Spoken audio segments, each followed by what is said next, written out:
Trabajé 20 años en la fábrica militar de aviones y con el sueldo de la fábrica vivía 2 semanas. El resto del mes me alimentaba con la música y el sonido. Siempre fue así.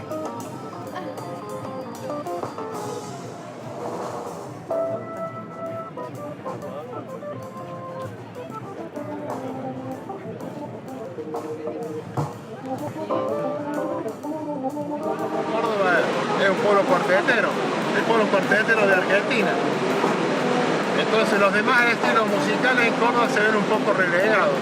El folclore funciona por los festivales durante enero, febrero, y después lo que funciona durante todo el año es el cuarteto, los bailes. Los grupos de rock y más con producciones independientes están relegados en el mercado musical de Córdoba.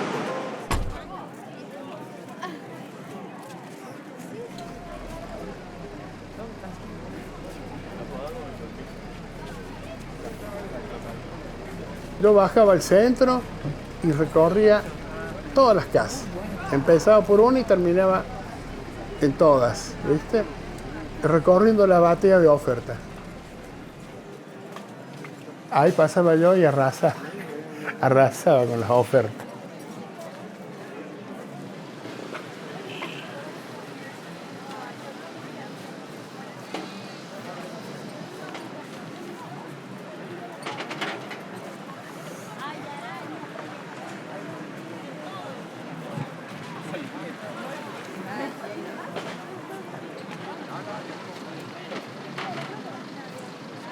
Y así me fui haciendo una colección de música importante, de intérpretes y compositores muy importantes que hacen a la cultura mundial.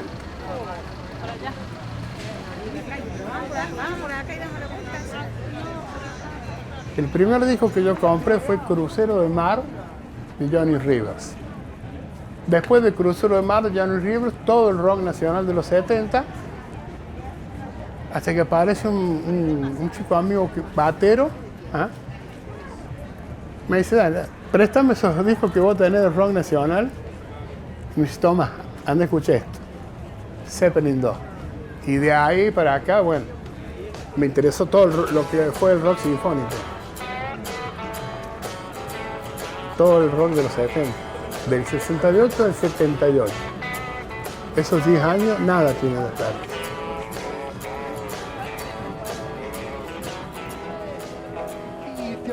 Una noche a las 12 de la noche, el día 28 de enero de 1985, Jorge Cueto fue a buscarme a casa, ¿no? Y no dijo quiero ser tu novio, dijo me quiero casar con vos, dijo.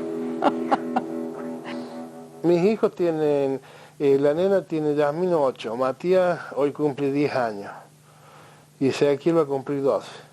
A él todo esto les interesa, e inclusive ya, Ezequiel quiere un teclado, Matías quiere una batería, así que armaremos The Brothers Cueto.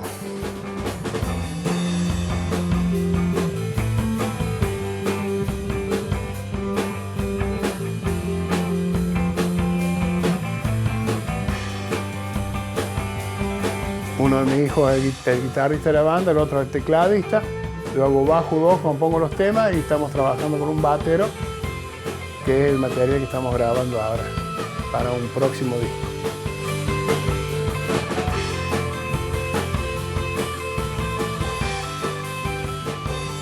Y veníamos sonando muy linda la banda y a mediados del 2008, ya cuando sabemos que íbamos a tocar, se va la primera guitarra y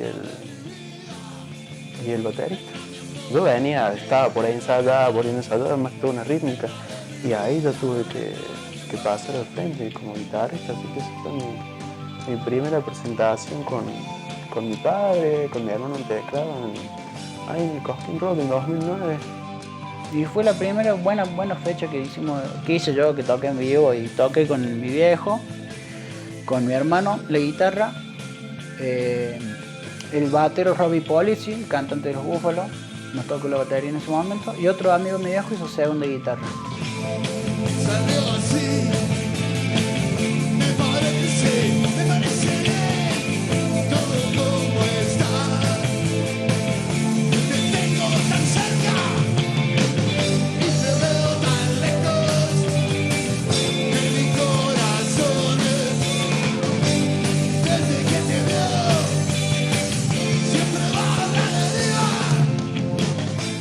llegas a desarrollarte. Porque solo sí, uno crece solo, pero estando solo el crecimiento es muy limitado. En cambio, en un grupo la cosa es más grosa.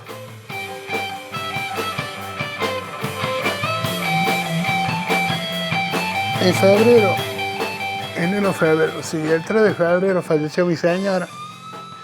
Estuvo muy jodida con un cáncer de páncreas, ¿viste?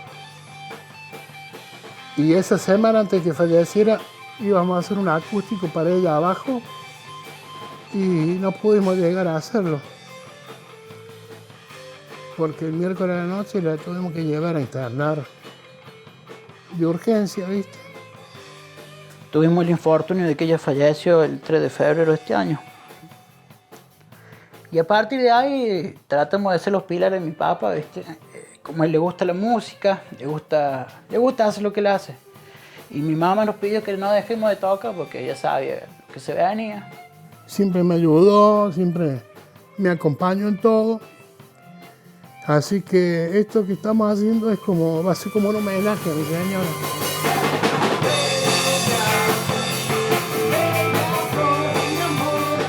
Como para tratar de buscar una manera de conseguirlo, pienso por ahí desde mi perspectiva, que a lo mejor ella ya cumplió un ciclo, por eso ya no está más acompañando con nosotros, que pasó a formar parte, ¿viste? Yo creo que cuando uno muere la energía se transforma.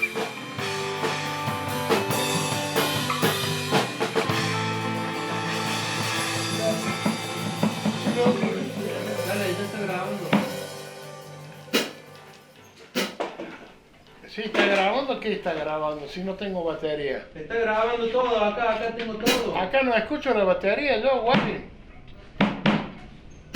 Nada de batería en el monitor. Escucho la batería, yo acá no escucho las cosas, Así que no lo pongas a grabar nada. Acá está todo, Acá no hay batería.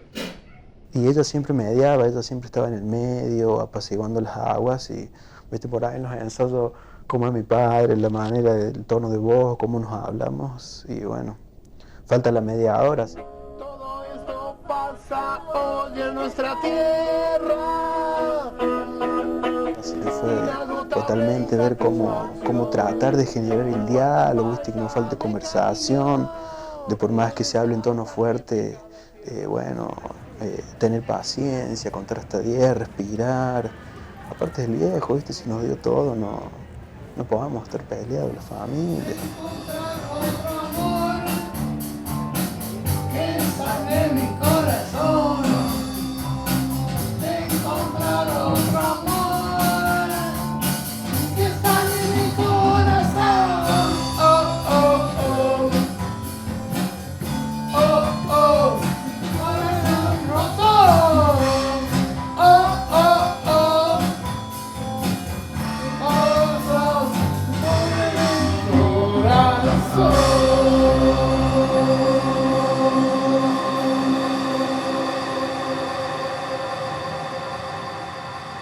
Era un sábado, yo estaba con el guitarrista y con Lodi Altamirano, estábamos armando temas, ¿viste?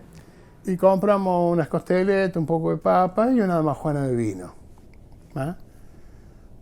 Abrimos la damajuana de vino a las 10:30, más o menos. A la 1, cuando vamos a almorzar y queremos tomar un vino, la damajuana estaba vacía. Y justo estábamos armando un blues ahí, ¿viste? Con la Altamirano. Che, loco, le digo, pero... la damajuana está vacía, estamos nosotros dos, loco. ¿Quién se tomó el vino?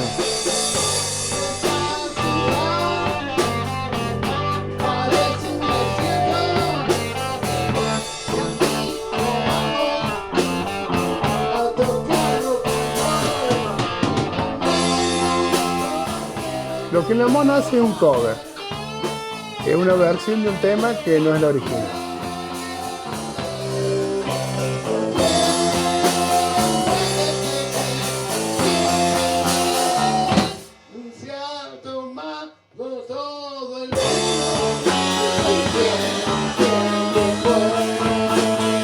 Y encima, ¿dónde íbamos a buscar un vino a esa hora? Todo cerrado.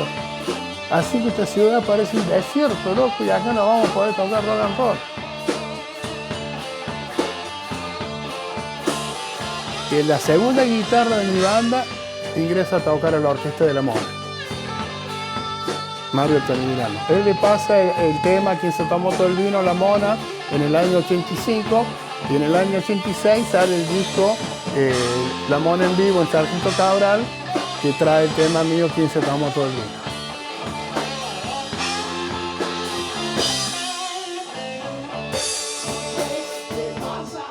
Desde el primer momento que yo interpreté con mi banda ese tema, el tema pegó, pero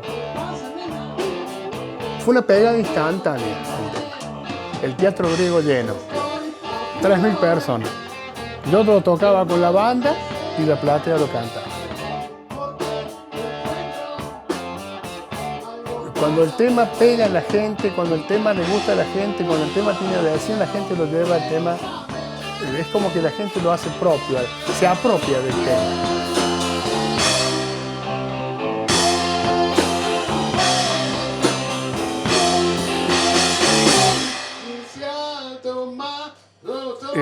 Quien se tomó todo el vino se ha convertido en un tema que prácticamente es mundial.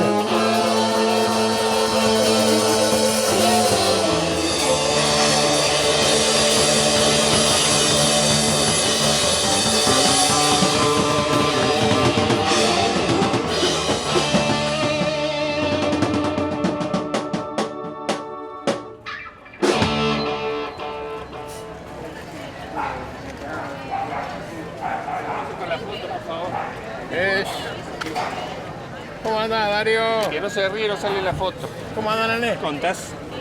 ¿Cómo andás? Ahí estamos, che. Contá ahí. Renegando. ¿Eh?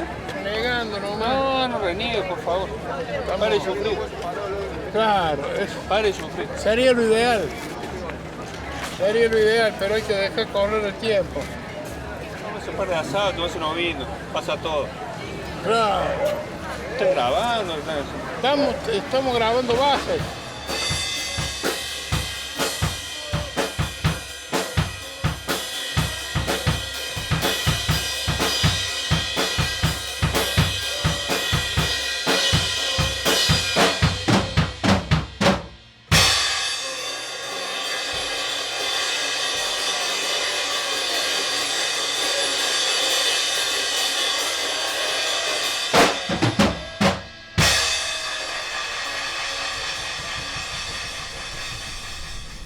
Espera que estoy ajustando el micrófono, que lo bajé un poquito. Tiene 65 años, tiene 45 años de rock, ¿viste?